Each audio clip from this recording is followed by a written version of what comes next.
Dahil sa sinabi ni Tandang Gamoy, kung kaya't halos hindi naman makasagot ang ermitanyo.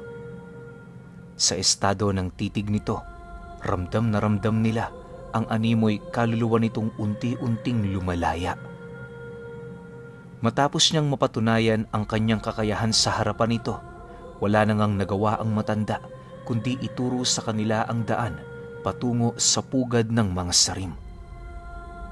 Pagdating nila sa likurang bahagi ng kubo, nasipat nila ang dalawang paarkong puno kung saan ayon sa matanda, yon ang nag-iisang lagusan patungo sa lugar na kanilang hinahanap.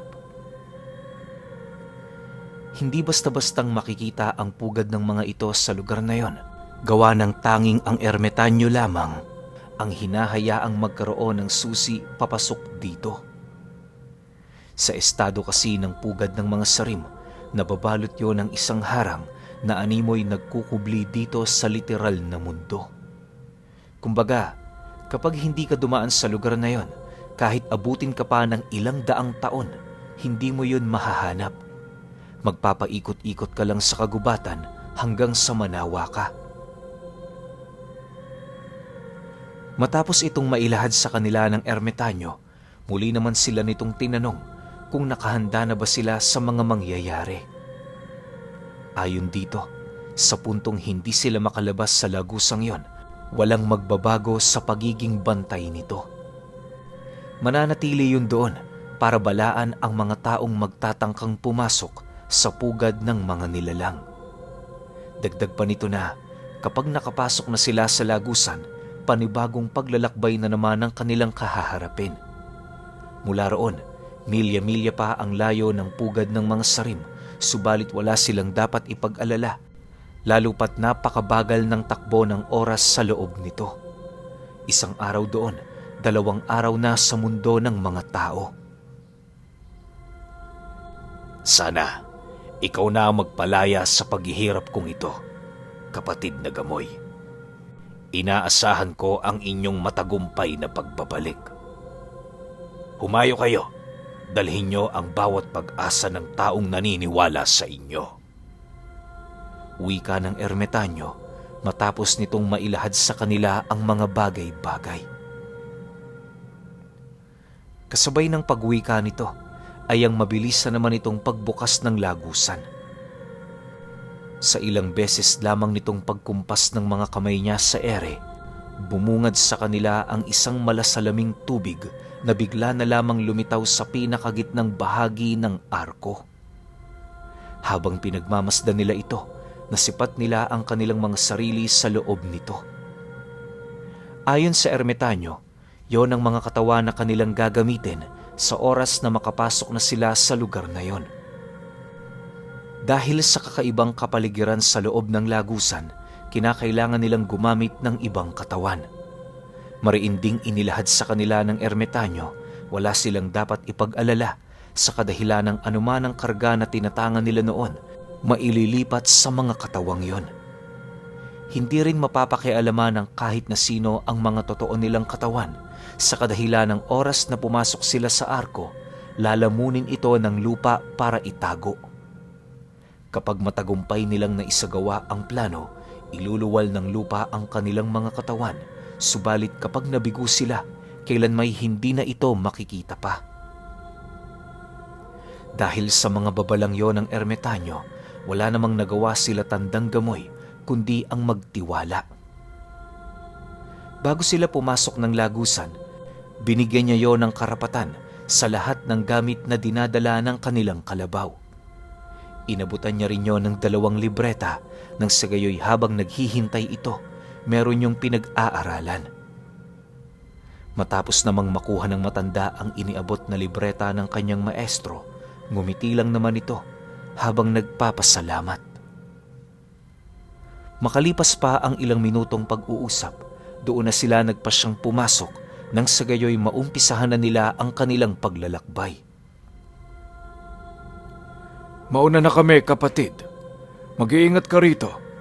Kapag natapos na namin ang pakay namin sa loob, babalik rin kami kaagad upang makapagbigay ng abiso sa iyo. Wika ni Tandang Gamoy sa matanda. Kasabay ng kanyang pagwika ay ang dahan-dahan naman nilang pagpasok sa lagusan.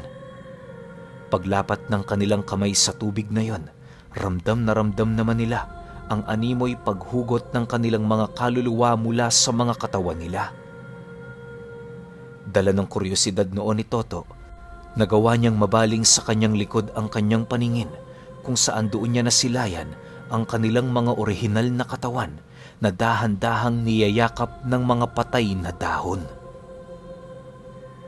Hindi naglaon, pagdilim ng lugar na kanilang pinagmulan, napilitan na siyang ibaling sa kanyang harapan ang kanyang wisyo kung saan doon niya nasilayan ang isang makulay na lugar na malapit na nilang mapuntahan.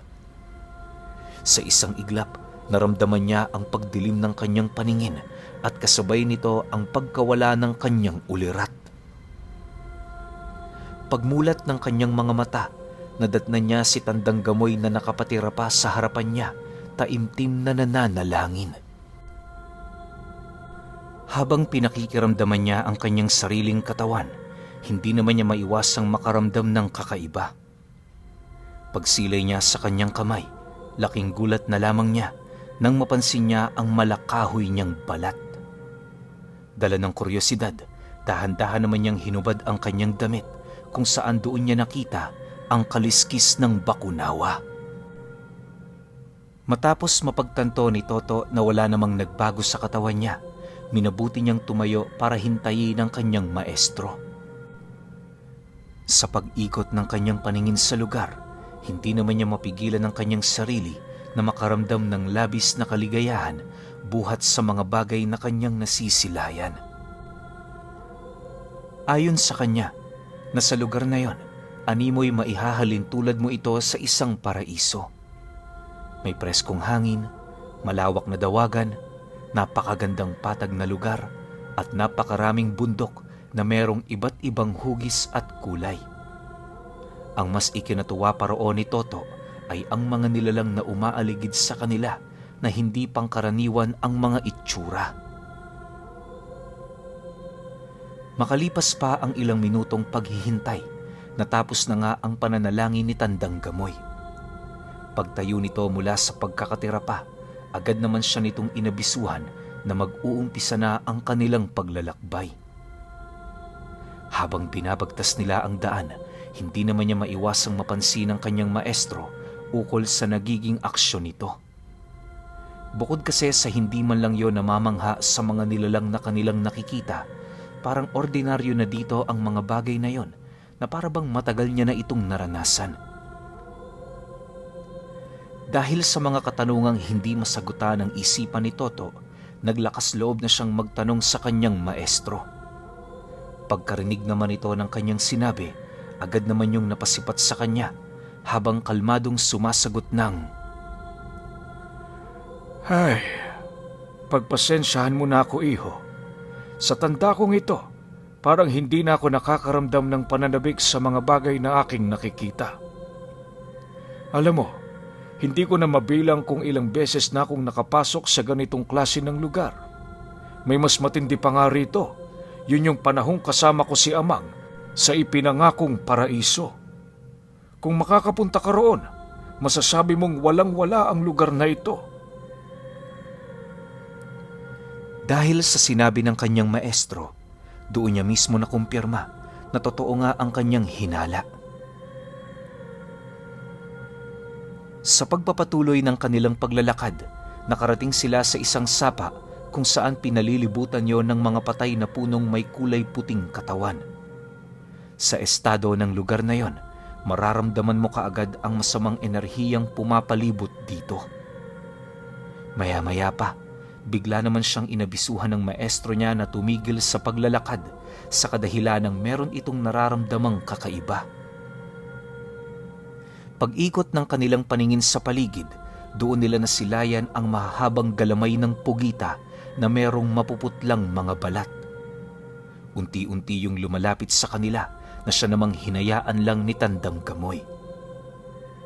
Pagramdam nilang susunggab na ito, agad naman nila yung hinarap, hawak-hawak sa kanilang mga kamay ang unang kataga ng 7 palabras. Pagramdam ng nilalang na yon sa panganib na dinadala nila Tandang Gamoy, Napilitan na rin itong umatras, subalit hindi na rin ito nagawa pang makatakas. Sa pagtalo nito sa kabilang ibayo ng sapa, agad naman yung bumagsak sa lupa, buhat ng dalawang salita na gumapos sa katawan nito. Nang akmang magpupumiglas pa ang nilalang na yon, inutusan niyo ng ermitanyong manatili habang binibigkas ang ikatlong salita. Pag-apak nito sa katawan ng pugita, wala na yung nagawa kundi ang manatiling nakahiga at naghihintay ng mga susunod na mangyayari sa kanya. Makalipas pa ang ilang minuto, dahan-dahan naman yung nagpalit anyo bilang isang babae na animoy biktima lamang ng pangyayari. Nakasuot ito ng puting kasuotan, umiiyak habang nagmamakaawa sa kanila. Pagsilay ni Toto sa maamo nitong pagmumuka, hindi naman niya roong maiwasang maawa gawa ng pakiramdam niya, biktima lang din yon ng mga sarim. Subalit, nang akmang ilalahad na niya kay Tandang Gamoy na nais niyang tulungan ang babaeng yon, mariin naman siya nitong tinutulan. Ayon sa matanda, na kapag maawain ka sa ganoong dimensyon, hindi ka makakabalik sa mundong pinanggalingan mo. Dagdag pa nito, mapagkunwari ang mga pugita. Kaya nilang gayahin ang kahit na anong anyo ng mga nilalang na nagsisilbing kahinaan ng mga maninila. Ginagawa nila ito sa paniniwalang yon ang magiging daan upang magawa nilang makatakas ng buhay. Dagdag pa ni Tandang Gamoy na meron ring pangyayaring pinapatay ng mga nilalang na yon ang mga taong nagkakaroon ng awa sa kanila sa oras na napagdesisyonan ng mga itong pakawalan sila. Matapos itong mailahad ng kanyang maestro, walang awa naman itong pinaslang ang babaeng yon sa pamamagitan ng paglapat dito ng ikalawang salita ng 7 palabras. Pagbalot ng kataga sa katawan ng nilalang, halos mangisay lang naman ito habang pilit na nagpupumiglas sa ganoong pakiramdam. Hindi naglaon na wala na din ng buhay ang nilalang na yon dahil sa kabiguang pagsunod ng sistema nito sa nais nitong mangyari. Maya-maya pa, nag-umpisa ng maagnas ang buo nitong katawan. Kitang-kita nila ang pagbalik ng buhay ng lugar na minsan itong pinagpugaran. Yung mga punong may namumuting katawan, unti-unti nang bumabalik sa kayumanggi at hindi naglaon, nagkaroon na din yon ng mga dahon. Umagos sa sapa ang iilang buhay na isda kung saan habang nanginginain ang mga ito, nagkakaroon naman ng mga damo. Dahil sa pangyayaring kanilang nasilayan, nagpasya na silang umusad patungo sa lugar ng mga sarim. Habang binabagtas nila ang daan, hindi naman nila maipagkakaila ang dami ng mga engkantong kanilang nakakasabayan. Ang iilan sa mga ito may wangis na parang mga tipaklong, habang ang iba naman may dambuhalang uod na merong mga galamay na parang sa kawayan. Kinahapunan, habang unti-unting binabalot ng kadiliman ang paligid, doon na nila dahan-dahang napapansin ang animoy pagliwanag ng mga kabundukan. Sa puntong yon, doon nila napagtanto, merong mga tribo at syudad ng mga engkantong naninirahan sa paligid nito. Nang hindi na nila gaanong masilayan ang daan na kanilang tinatahak, dali-dali naman silang gumawa ng sulo. Inaasahan nila Toto na hindi pa gabi sa orihinal na mundo na kanilang pinanggalingan, kung kaya't kahit natutulog na ang mga nilalang, hindi pa rin sila nakakaramdam ng antok sa kanilang katawan. Ayon sa kanyang maestro, kinakailangan nilang manatiling gising hanggang mag-umaga sa kadahilan ng maraming umaaligid na mga nilalang tuwing gabi na pumapasok sa mga panaginip para kumain ng kaluluwa. Matapos itong mailahad sa kanya ni Tandang Gamoy, itinuro nito sa kalangitan ang animoy mga aninong nagsisiliparan. Ang iilan sa mga ito, meron pang daladalang mga karet na parabang naghahanap ng pagkain. Nang masipat naman yon ni Toto, halos pilit naman niyang iniwawaksi sa kanyang isipan ang anumang antok na unti-unti roong yumayakap. Pagkaraan pa ng ilang oras na paglalakad, natawid na nga nila ang ikapitong bundok kung saan doon bumungad sa kanila ang napakalawak na pugad ng mga sarim. Sa hangganan nito, doon sila sinalubong ng dalawang sarim na nasa totoo nitong anyo. Paglalarawan dito ni Toto, may makikisig yung katawan na binabalutan ng napakaraming balahibo na maihahalin tulad mo sa uwak. May napakalapad din itong mga pakpak at may mga palamuti itong gawa sa mga ginto. Tatlo din ang mga mata ng nilalang na yon at meron itong mga pangil na animoy sa aso. May mga kasama din yung mga sarangay at iilang mga murmog na animoy nagmamasid di kalayuan sa kanilang kinaroroonan. Para sa mga hindi nakakaalam, ang sarangay ay parang kahalintulad lang din ng tikbalang. Ang pinagkaiba lang, ang sarangay ay kalahating bakang toro habang ang tikbalang naman ay kalahating kabayo. Kumpara sa lakas, di hamak na mas malakas ang sarangay. Subalit kung ikukumpara sa talino, lumalamang ang mga tikbalang. Sa kanilang mga kahinaan naman, ang pinoprotektahan ng mga sarangay ay ang bertud na napapaloob sa kanilang kaliwang tenga. Di hamak na mas mahirap itong kunin kumpara sa gininto ang buhok ng tikbalang. Sa paglapit ng mga nilalang na yon sa kanilang kinaroroonan, ramdam na ramdam nila Toto ang animoy nagkukubling galit ng mga sarangay. Habang nag-aangil ang mga ito, bakas naman sa pagmumukha ng dalawang sarim ang animoy pagiging kampante, lalo pat naroon sila sa teritoryo nito. Makalipas pa ang ilang minuto, ngumisi naman ang isa sa mga ito habang nagagalak na nagwiwika sa kanila ng, Ipinaparating ni Panginoong Andras ang kanyang kagalakan sa inyong pagpapaunlak. Kayong magmaestro na siyang nagtatanga ng 7 palabras, marapat lamang na ilibing sa lupaing ito. Hayaan niyong gawing pataba at pundasyon ng aming hukbo ang inyong mga katawan. Nang marinig naman ni Tandang Gamoy ang sinabi nito, tumawa lang naman yon habang sumasagot sa sarim ng, Hindi kami ang magiging pataba dito kundi kayo. Matagal na kayong inilibing ng Panginoon sa impyerno. Kaya hindi na magiging mahirap para sa aming mga tagasunod niya na gawin din ang bagay na yon. Sa inyong pagkalipol, kasama niyong guguho ang mga gusali niyo ritong itinayo. Matapos naman yung mailahad ni Tandang Gamoy, bigla namang umatungal ang nilalang na yon at kasabay nito ang pagpapakawala nito sa dalawang sarangay. Pagsugod ng mga ito sa kanilang kinaroroonan, walang kahirap-hirap naman yung pinaluhod ni Tandang Gamoy, gamit-gamit lamang ang ikalimang salita. Pagbalot nito sa katawan ng mga sarangay, ultimo ang paggalaw ng daliri nito, hindi na nito magawa. Bago pa man yun makapagbitaw ng malakas na atungal, lumabas mula sa katawan nito ang isang napakaitim na usok, hudyat na malapit na yung mamatay. Habang unti-unting naaagnas ang nilalang, walang pagdadalawang isip namang dinukot ni Toto sa tenga nito ang tinatanga nitong bertud.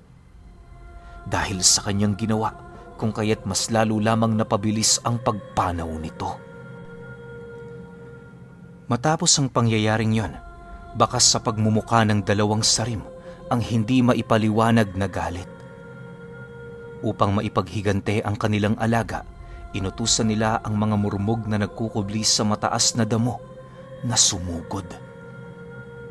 Paglitaw ng mga ito, agad namang nagpakawala ng iilang na buhay na salita si Toto at si Tandang Gamoy upang maprotektahan ang kanilang mga sarili. Nakipagbuno sila sa mga nilalang na yon, gamit-gamit ang mga buhay na salita at dalawang tabak na kanilang tangan-tangan. Si Toto ang nagsisilbing pangunahing depensa ng matanda, habang ito naman ang nagsisilbing pangunahin nilang puwersa. Sa pagpapatuloy ng ganoong pangyayari, halos bigo naman ang mga murmog na masukol silang dalawa. Kapag kasi sumusunggab ang mga ito, agad naman yung sinasalubong ni Toto para paslangin. Sa oras na makatagos din yon sa kanyang depensa, hindi rin yun umubra sa maestro niya. Maniwala kayo o hindi, una hanggang ikalimang salita pa lamang ang kanilang ginagamit noong mga oras na yon. Napakabisa din ang kalasag ng bakunawa kung saan yon ang paulit-ulit na nagliligtas sa kanila. Kapag kasi may mga ataking lumulusot sa kanilang mga mata, ang mismong kalasag na yon ang humaharang doon. Dahil sa hindi pangkaraniwang kakayahan na tinatangan nilang dalawa, kung kaya't doon na sila kinilala ng mga sarim bilang kapantay ng mga ito kung ikukumpara sa lakas at karunungan. Sa pagdating ng puntong malalagas na ng tuluyan ang mga murmog, nagdesisyon naman ng dalawang sumugod kasama ang isang sarangay na natira. Paglapit nito sa kinaroroonan nila, walang habas naman nila itong pinaulanan ng atake, subalit ang lahat ng ataking yon nagagawang masalag ng kaliskis ng bakunawa. Dahil dito, nagdesisyon ng bumunot ng armas ang dalawang sarim kung saan tumambad sa kanila ang matatalas nitong mga palakol. Sa sobrang kapal ng mga armas na yon, naniniwala si Toto walang tao ang magagawang makapag-angat nito. Pagsilay niyang inihataw na yon sa kanila ng mga nilalang, napilitan naman siyang umilag na para bang mismong ang katawan na niya ang umiiwas sa panganib. Dahil sa kanyang ginawa, bigla namang bumagsak ang palakol sa lupa na siya namang naging sanhi sa sarim para yon ay ngumisi. Pagtitigan nilang dalawa, natutuwa naman yung nagwika sa kanya ng, Bakit ka umilag? Hindi ba kakayanin ng kaliskis ng bakunawa ang armas kong ito? Kung gayon, alam ko na kung ano ang kahinaan ninyo. Matapos nitong makapagsalita, muli nitong binuhat ang hawak nitong palakol kung saan agad naman niya yung inihataw kay Toto. Nang akmang iilag na si Toto sa pag-atake ng sarim, laking gulat na lamang niya nang biglang lumitaw sa kanyang unahan si Tandang Gamoy walang dalang kahit na anong armas sa atake ng kanilang kalaban. Bago pa man lumapat ang palakol sa ulo nito, gulat na gulat ang sarim sa kadahilan ng wala yung ginawa kung hindi tumayo sa kanyang harapan. Habang pilit niyang ibinabaon sa kalamnan nito ang talim ng kanyang armas, pansin na pansin naman nila ang mga espiritual na kaliskis na kagagawa ng pangunahin nitong depensa. Maya-maya pa, pagtitig sa kanya ng matanda, seryoso naman yung sumagot sa kanyang sinabi ng, Huwag mong mamaliitin ang bisa ng kaliskis ng bakunawa. Buong buhay mo, hindi mo mauunawaan ang kanilang kakayahan. Tumalikod na anghel ka lang. Direktang naninilbihan dito ang minamaliit mo. Dahil sa sinabi ni Tandang Gamoy, pilit naman itong pinaulanan ng atake ng sarim, subalit ni isa sa mga ataking yon walang tumagos sa kaliskis. Dahil sa pangyayari, gumamit na rin yon ng iilang mga buhay na salita, subalit ganon din naman ang nangyari. Nang mapagtanto ng sarim na masyadong imposible para sa kanila na sirain ang pangunahin nitong depensa, nagdesisyon silang umatras ng bahagya para pag-isipan ang mga susunod nilang gagawin. Sa pagkaantala pansamantala ng digmaan, wala namang ibang ginawa sila Tandang Gamoy kundi ang manatiling nakatayo sa harapan ng mga nag-aagaw buhay na murmog. Habang pinagmamasdan nila ang dalawa, bakas na bakas sa pagmumukha nito ang hindi nila maipagkakailang takot. Pagkaraan pa ng ilang minuto, bahagya namang nabasag ang katahimikan ng lugar matapos mapansin nila Toto ang pagdating ng iilan pang mga sarim. Sa puntong yon, hindi niya maiwasang makaramdam ng pagkabahala gawa ng alam niya sa kanyang sarili, yon ang unang beses na masusukat ang bisa ng kaliskis ng bakunawa. Kapag dumating sa puntong naabot na nito ang pinakamataas nitong proteksyon na maaaring maibigay sa kanila, nasisiguro niyang may posibilidad din niyong mabasag. At pagkabasag nito, ang magiging hudyat na unti-unting malalagay sa alanganin ang kanilang mga buhay. Okay, medyo nakakakaba, no?